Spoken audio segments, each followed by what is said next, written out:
आज की इस वीडियो में मैं आपको बताऊंगा एम्प्लॉय प्रोविडेंट फंड क्या है, इसकी टाइप्स क्या हैं, इसके क्या बेनिफिट्स हैं, इसका कंट्रीब्यूशन तरीकाकार क्या है, कौन कितने परसेंट कंट्रीब्यूट करता है, एम्प्लॉयर कितने पैसे डालता है, एम्प्लॉय कितने डालता है और इसके विड्रा करने का रूल क्या है।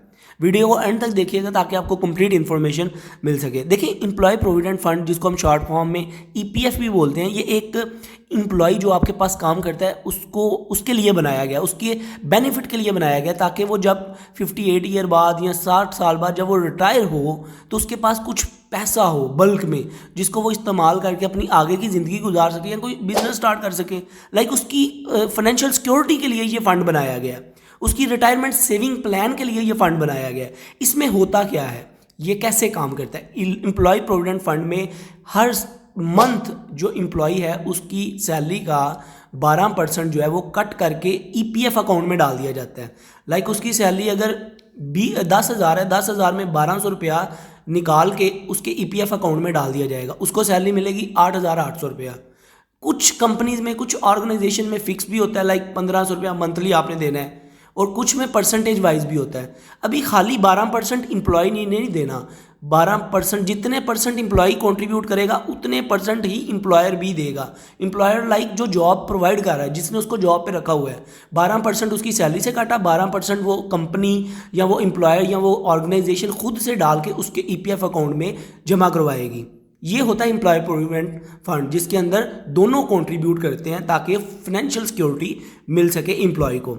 आगे चल के आगे इसकी टाइप्स आ जाती हैं। सबसे पहले इसकी जो टाइप है स्टैट्यूटरी एम्प्लॉय प्रोविडेंट फंड है, जो मैंडेटरी है, जिसमें लाइक ज़रूरी है, जो लॉ से प्रूव करवाया गया है। लाइक अगर किसी कंपनी के एम्प्लॉय जो हैं 20 से ज़्यादा हैं तो उस कंपनी के लिए मैंडेटरी है कि वो उनके जो एम्प्लॉय प्रोविडेंट फंड है वो उनको प्रोवाइड करे, इसकी फैसिलिटी जो है वो उनको दे, उनकी सैलरी में से कट करे और उनकी फाइनेंशियल प्लानिंग के लिए एक ईपीएफ अकाउंट ओपन करवा के उसमें पैसे जमा कराए। ये होता है स्टैट्यूटरी एम्प्लॉय प्रोविडेंट फंड, जो ज़रूरी है, जो मैंडेटरी है बाय लॉ। आगे सेकंड पे आ जाता है वॉलंटरी ईपीएफ या वॉलंटरी एम्प्लॉय प्रोविडेंट फंड, जो ऑप्शनल है।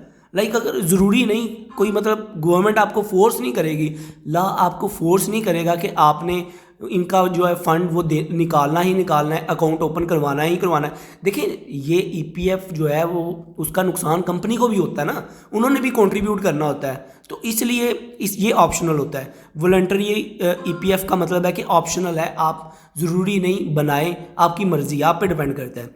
आगे थर्ड टाइप इसकी आ जाती है private EPF, private employ provident fund, जिसमें जिसको प्राइवेट ऑर्गेनाइजेशन जो है वो मैनेज कर रही होती हैं। ठीक है, जो प्राइवेट ऑर्गेनाइजेशन है वो जो अपने एम्प्लॉय के लिए अकाउंट ओपन करवाते हैं, लाइक उनको जो सर्विसेज प्रोवाइड करते हैं, उसको हम प्राइवेट एम्प्लॉय प्रोविडेंट फंड बोलते हैं। आगे इसके बेनिफिट्स हैं। सबसे पहला इसका बेनिफिट है रिटायरमेंट इनकम सिक्योरिटी हो जाती है।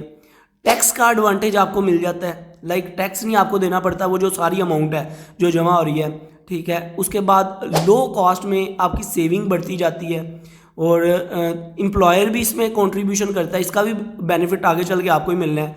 ठीक है, अगर इन दी केस कोई मसला बन जाएगा तो आप पैसे भी ले सकते हैं, वो विड्रा भी करवा सकते हैं। उसके बाद कंट्रीब्यूशन की बात की जाए तो मैंने आपको बताया 12 से 15% जो है वो एम्प्लॉयर कंट्रीब्यूट करेगा और 12 से ही 15% एम्प्लॉय, जितना एम्प्लॉय कंट्रीब्यूट करेगा उतना ही उसको जो जिसने हायर किया वो भी कंट्रीब्यूट करेगा।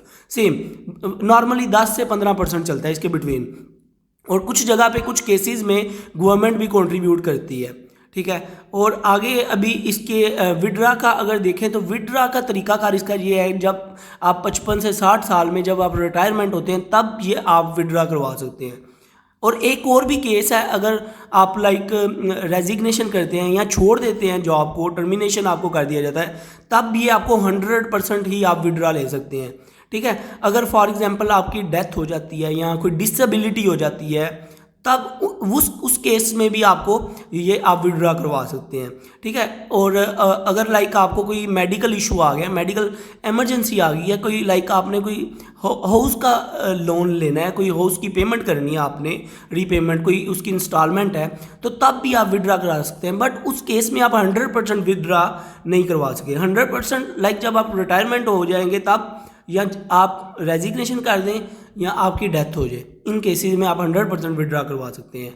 और अगर कुछ स्टैटिस्टिक की बात की जाए तो 90% इंडियन एम्प्लॉय जो हैं वो ईपीएफ को कंट्रीब्यूट करते हैं, ठीक है। ऑल ओवर वर्ल्ड भी ईपीएफ को लोग कंट्रीब्यूट करते हैं, इसमें पैसे इन्वेस्ट करते हैं, क्योंकि उन्हें पता होता है ये हमारे लिए बहुत बेनिफिशियल है। यही एक उनका सरमाया होता है एम्प्लॉय का पूरी लाइफ का। तो वीडियो अच्छी लगी हो तो सब्सक्राइब और लाइक करना मत भूलिएगा। अपना ख्याल रखिएगा। Good bye.